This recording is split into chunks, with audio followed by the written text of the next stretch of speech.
RRB group বির প্রত্যেকটা শিফটে ভাই এই টাইপটা দিয়েছে। আর এই টাইপটা এলে তুমি কী করে সেকেন্ডের মধ্যে অ্যান্সার বার করবে তার প্রসেস দেখে নাও। আর 100% তুমি 3 তারিখ থেকে যারা এক্সাম দেবে দেখে যাও ভালো করে।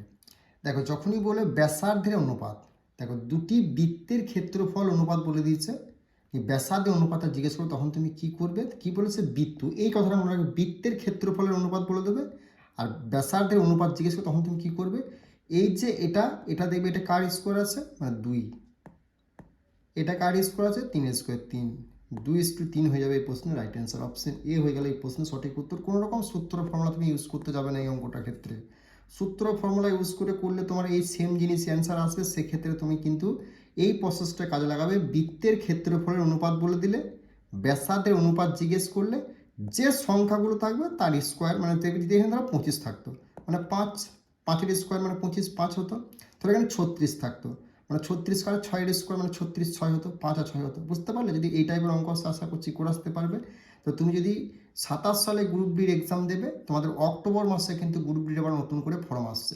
প্লাস তোমরা যারা জিডি, ডাব্লিউবিপি, পঞ্চায়েত, আইসিডিএস পরীক্ষার জন্য প্রিপারেশন নিচ্ছ, তোমরা কিন্তু আমাদের এই অঙ্কের ব্যাচে যুক্ত হতে পারো। সেখানে সমস্ত রেলওয়ে, এসএসসি, ম্যাথ ব্যাচে একদম প্রত্যেকটা রাজ্য কেন্দ্রের সমস্ত অঙ্ককে আমরা এইভাবে করে দিচ্ছি, জ্যামিতি, পরিমিতি, ত্রিকোণমিতির। ওকে, কোনো রকম সূত্র ফর্মুলা ছাড়াই।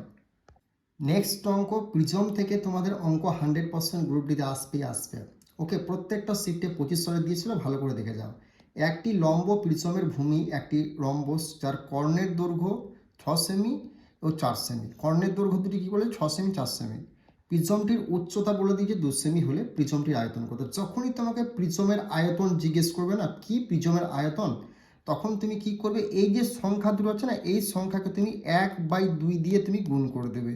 1/2 দিয়ে গুণ কাটাকাটি করবে। দেখো 2 1 2, 2 3 6, মানে 3 4 কত হলো 12। এই 12কে তুমি কি করবে, প্রিজমের যে উচ্চতাটা বলবে সেটা তুমি গুণ করে দেবে, বাস হয়ে গেল অ্যান্সার। 12 × 24। কিচ্ছু সূত্র ফর্মুলা তোমাকে ইউজ করতে হবে না। কোথায় রয়েছে 24 ঘনশ্রেণী হবে এই প্রশ্নের রাইট অ্যান্সার। Option A. কি বললাম মনে রাখবে, প্রিজমটির আয়তন, যখনই আয়তন জিজ্ঞেস করবে কি করবে, মানে 1/2, 2 3 6, 3 4 12, এই 12 দিয়ে তুমি এই যত সেমি উচ্চতা বলবে তার গুণ করে দেবে। তাহলে 12 দুগুণ কত, 24, 24 হলো প্রিজমটির আয়তন। অপশন তোমার এ হলো সঠিক উত্তর। বোঝা গেল? আরআরবি গ্রুপ ডির প্রত্যেকটা শিফটে ভাই অনুপাত সমানুপাত থাকে, এই টাইপটা দিয়েছে, ভালো করে দেখে যাও। এ, বি ও সি একটি যৌথ ব্যবসায় কিছু টাকা বিনিয়োগ করে। যদি তাদের বিনিয়োগের সময়ের অনুপাত 2 3 6, বছর শেষে লাভ্যাংশের অনুপাত 4 5 6 হয়, তবে তাদের বিনিয়োগের অনুপাত কত। দেখো তোমাদের সময়ের অনুপাতটা বলেছে আর লাভ্যাংশের অনুপাতটা বলে দেবে, তাদের বিনিয়োগ কত জিজ্ঞেস, তখন তুমি কি করে করবে দেখে নাও। এই যে লাভ্যাংশ আছে না, এটা প্রথমে কি লিখবে, ওপরে লিখবে 4, আর এখানে প্রথম সংখ্যাটা সেটা তুমি নিচে লিখবে, ইস্টু দেবে। এখানে লাভ্যাংশটা প্রথম উপরে লিখবে, আর এখানে দ্বিতীয় সংখ্যাটা তুমি 2 নম্বরে লিখবে, এখানে ইস্টু দেবে। এখানে লাভ্যাংশটা তুমি 6টা উপরে লিখবে, তারপরে এখানে তোমার বিনিয়োগটা নিচেতে লিখবে। কাটাকাটি গেলে কাটাকাটি তুমি করবে। দেখো 2 1 2, 2 2 4, মানে 2 হলো এখানে, এটা কাটাকাটি যায় না, 6 6 কাটা যায়, মানে 1 হলো। বোঝা গেল? 1 হলো, 1 মানে একই উপর রইলো। তাহলে 2:5/3 আর 1। বোঝা গেল? যদি তোমার এখানে 3টা নিচে না থাকতো তাহলে 2 5 আর 1ই অ্যান্সার হয়ে যেত। যখন এই 3টা দেবে তখন তুমি কী করবে, এই 3 দুগুণে কত হলো 6, উপরে শুধু 5টা 5ই থাকবে। বোঝা গেল? এখানে কোনো সংখ্যা হবে না। আর 3 1 3, 6 5 3 কোথায় রয়েছে, 6 5 3, অপশন ডি হয়ে গেল এই প্রশ্নের রাইট অ্যান্সার। আশা করছি বুঝতে পেরেছো এই টাইপের অঙ্ক এলে কী করে সমাধান করবে। লভ্যাংশটা উপরে দেবে, বিনিয়োগটা নিচে দেবে, কাটাকাটি করে তোমার অ্যান্সার বেরিয়ে যাবে। ওকে, নেক্সট অঙ্ক, আরআরবি গ্রুপ ডির প্রত্যেকটা শিফটে ভাই এই টাইপটা দিয়েছে। আর এই টাইপটা এলে কী করে অ্যান্সার বার করে দেখে নাও। দেখো বার্ষিক X% সরল সুদে কোনো টাকার X বছর পর সুদ X টাকা হলে আসল কত হবে। যখন তোমাকে এই টাইপের অঙ্ক দেবে, আসল জিজ্ঞেস করবে, দেখো এখানে Y% বলতে পারে, আর এখানে Y বছরও বলতে পারে, Y টাকাও বলতে পারে। তখন তুমি কি করবে, এই টাইপের অঙ্কের সবসময় যে Y বা X যেটা বলবে সেটা সবসময় তোমার নিচ্ছে হবে, আর উপরে 100। এটাই হয়ে গেল তোমার অ্যান্সার। বোঝা গেল? তাহলে 100/X কোথায় রয়েছে, অপশন সি হয়ে গেল রাইট অ্যান্সার। যদি ওয়াই থাকে সবসময় ওয়াইটা নিচে করবে, ওপরে 100 হয়ে যাবে, মানে 100/Y হয়ে যাবে, এটা করে অ্যান্সার। তাহলে আশা করছি এই টাইপের অঙ্কগুলো তুমি সেকেন্ডের মধ্যে অ্যান্সার করে আসতে পারবে। যেটা বলবে সেটা তুমি নিচে লিখবে, এক্স বা ওয়াই যাই বলুক, আর ওপরে 100, মানে অপশন সি হয়ে গেল রাইট অ্যান্সার। ওকে, নেক্সট অঙ্ক আরআরবি গ্রুপ ডির প্রত্যেকটা শিফটে ভাই এই টাইপটা দিয়েছে, আর এই টাইপের অঙ্কগুলি কী করে সেকেন্ডের মধ্যে সলভ করে দেখে নাও। এ প্লাস বি সমান 8, এ মাইনাস বি সমান 6 হলে এ বি এর মান কত? যখনই তোমাকে এ প্লাস বি বলবে এত একটা সংখ্যা বলে দিল, আর এ মাইনাস বি বলে একটা সংখ্যা বলে দিল, এ বি এর মান নির্ণয় করো, তখন তুমি কি করে করো ভাই? এই যে সংখ্যাটা আছে না, এই সংখ্যাটা স্কোয়ার করবে। এই সংখ্যাটা স্কোয়ার করলে কত হচ্ছে? 8 8 64 64, মাইনাস চিহ্ন দেবে, মাইনাস, বোঝা গেল? 6 স্কোয়ার মানে কত? 36। 64 থেকে 36 বাদ দিলে কত হচ্ছে? 28। এই 28 সঙ্গে তুমি কী করবে? 4 ভাগ করে দেবে। 4 7 28, 7 হয়ে গেল এই প্রশ্নের রাইট অ্যান্সার। বোঝা হচ্ছে অপশানে, বোঝা গেল? কোনো কিছু মনে রাখার দেখো না, এটুকু মনে রাখবে, যদি তোমাকে এ প্লাস বি বলতে একটা সংখ্যা বললো, এ মাইনাস বি এর সংখ্যা বললো, তাহলে এ বি এর মান কত? তখন তুমি কি করবে? এই যে সংখ্যাটা দেবে এটি স্কোয়ার করলে, দেখো 8 স্কোয়ার 64, নিয়ে মাইনাস দেবে, প্লাস মাইনাস তাহলে মাইনাস দেবে, বোঝা গেল?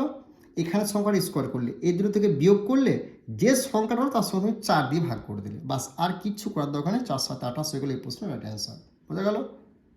নেক্সট অঙ্ক দেখে নাও। আরআরবি গ্রুপ ডির প্রত্যেকটা শিফটে তুমি দেওয়াল সংক্রান্ত টপিক থেকে এই টাইপটা দেখতে হবে জ্যামিতি। দেখো, একটি ঘরের দৈর্ঘ্য 6 মিটার, প্রস্থ 4 মিটার, উচ্চতা 3 মিটার হলে 4 দেওয়ালের ক্ষেত্রফল কত? যখনই তোমাকে ভাই 4 দেওয়ালের ক্ষেত্রফল নির্ণয় করতে বলবে না, তখন তুমি কি করবে? দৈর্ঘ্য প্রস্থটা কি করবে? যোগ করবে। দৈর্ঘ্য প্রস্থটা যোগ করলে কত? 10। এর সঙ্গে কি করবে? যে উচ্চতা বলো তার গুণ করবে, কত হলো? 30। সেই 30 সঙ্গে তুমি কি করে 2 গুণ করে দেবে, বাস তোমার অ্যান্সার হয়ে গেল 60। বোঝা গেল? কোথায় রয়েছে? অপশন ডি হলো এই প্রশ্নের রাইট অ্যান্সার। 4 দেওয়ালের ক্ষেত্রফল নির্ণয় করতে বলে দৈর্ঘ্য প্রস্থটা যোগ করলে, তার সঙ্গে উচ্চতাটা গুণ করে দিলে, তাহলে 3 10 30, তার সঙ্গে তুমি 2 গুণ করে দেবে। এটা হচ্ছে সূত্রের 2 গুণ করে দেবে, তোমার অ্যান্সার বেরিয়ে যাবে। ওকে, নেক্সট অঙ্ক কি বলেছে?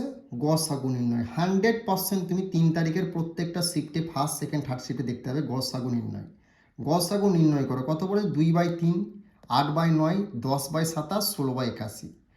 যেটা নির্ণয় করতে বলে সেগুলোর উপরের সংখ্যাগুলো পড়বে, মানে 2, 8, 10 আর 16, উপরের সংখ্যাগুলো আমি গসাগু করবো। গসাগু মানে কি? প্রত্যেক যে সংখ্যাটা দিয়ে প্রত্যেকের সংখ্যা ভাগ যাবে, দেখো 2 দিয়ে প্রত্যেকের সংখ্যা কিন্তু ভাগ যায়।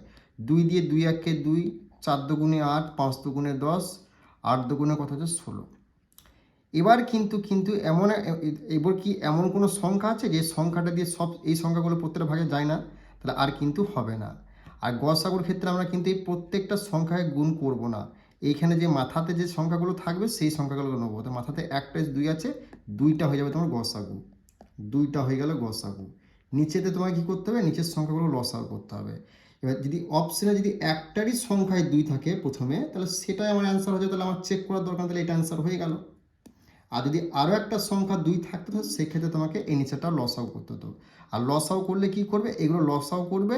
লসাগু মানে প্রত্যেকটা সংখ্যার গুণ করে যেটা হবে সেটা তুমি নিচে লিখবে, বোঝা গেল? আশা করছি লসাগু গসাগু যদি আসে তুমি করতে পারবে। যেখানে গসাগু নির্ণয় করতে বলতো, তাহলে ওপরের সংখ্যাগুলো তুমি গসাগু করতে, আর নিচের সংখ্যাগুলো তুমি ওপরের সংখ্যাগুলো লসাগু করতে, নিচের সংখ্যাগুলো গসাগু করতে, বোঝা গেল? নেক্সট অঙ্ক দেখো, আরআরবি গ্রুপ ডি তোমাদের আসা। সুপ্রিয় অজয়ের থেকে 7 বছরের ছোট, এবং তাদের দুজনের বয়সের অনুপাত যথাক্রমে 7 ও 9। তবে সুপ্রিয়র বয়স কত? কাজ জিজ্ঞেস করে? সুপ্রিয়র বয়স। সুপ্রিয় মানে প্রথমে সুপ্রিয়, তারপর অজয়, মানে এটা যদি সুপ্রিয় হয় এটা অজয় হবে। তাহলে সুপ্রিয় বয়স জিজ্ঞেস করে, 7 দিয়ে অপশানে কোন সংখ্যাটা কাটা যায়? সেটা 100% অ্যান্সার হবে, 100% একদম। 7 দিয়ে 25কে যায় না, 7 দিয়ে দেখো এখানে দাও, 3 7 কত হচ্ছে? 21, 3 পড়লো, 5 7 35, এটা যাচ্ছে। 7 দিয়ে 24কে যায় না, 7 দিয়ে 23.5কেও যায় না, তাহলে অ্যান্সার এটা হয়ে গেল রাইট অ্যান্সার। তুমি এটা সূত্র ফর্মে ট্রাই করো, 24.5 অ্যান্সার আসবে, বোঝা গেল? যখন দেখবে একটাই অপশন অ্যান্সার আছে, সেক্ষেত্রে তুমি অঙ্ক কখনোই করতে যাবে না। এক্সামিনারে এগুলোর জন্যই এই অঙ্কগুলো দেয়, যাতে তুমি অপশন দ্বারা এক্সামগুলো করে আসতে পারো। এভাবে তোমার প্র্যাকটিস থাকবে, তবে কিন্তু তুমি করে আসতে পারবে। নাহলে তুমি যদি বেসিক সূত্র ধরে করে থাকো, তাহলে কিন্তু তোমার বেসিক সূত্র ধরে করতে হবে, তুমি কিন্তু এক্সাম ক্লিয়ার করতে পারবে না, এটা বলে রাখলাম। ওকে, তো এইভাবে অঙ্ক শিখতে গেলে ব্যাঙ্গালোর টেক্সট বুক অ্যাপে যুক্ত হতে পারো। অক্টোবরে আবার গ্রুপ ডি নতুন ভ্যাকেন্সি আসছে, 20,000 প্লাস তোমার জিডি, ডাব্লিউপি, পঞ্চায়েত, আইসিডিএস প্রত্যেকটা এক্সামকে লক্ষ্য করে আমরা রেলওয়ে এসএসসি ম্যাথ ব্যাচে ক্লাস শুরু করে দিয়েছি। এই এক্সামগুলোর জন্য প্রত্যেকটা অধ্যায়কে আমরা কভার করবো 100%। এখান থেকে ডাইরেক্ট তুমি এক্সাম হলে অঙ্ক দেখতে পাবে। ওকে, দেখো এই অঙ্কটা তোমাদের গ্রুপ ডির প্রত্যেকটা শিখতে দিয়েছিল।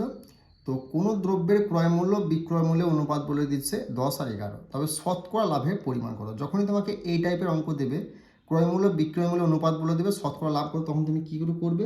দেখো, এই যে তোমার ক্রয় মূল্য বিক্রয় মূল্যটা বলেছে না, তখন তুমি এগুলো 10x লিখবে, আর একটা কত বলেছে 11x লিখলে, বোঝা গেল? তাহলে এটা থেকে এটা বাদ দিলে কত হচ্ছে না 1x হয়ে গেল, বোঝা গেল? 1x হয়ে গেল, তাই এটা হয়ে গেল 1x। এটা হলো লাভ, লাভ বলে এটাকে, বোঝা গেল? লাভ। তারপর তুমি কি করে করবে অঙ্কটা?